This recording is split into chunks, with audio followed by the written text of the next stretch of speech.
அதுவே உங்கள் அடையாளமாக இருந்தது, இருக்க வேண்டும்.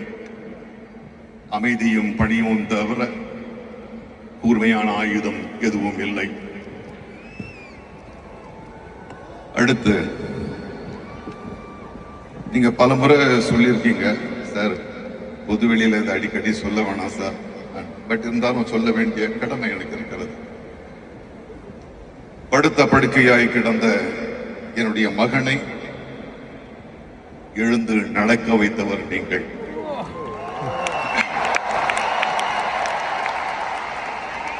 அதற்கு நன்றி கூற இந்த மேடை மட்டுமல்ல, எந்த சூழலிலும் எந்த மேடையிலும் நான் அதை சொல்லிக் கொண்டே இருப்பேன்.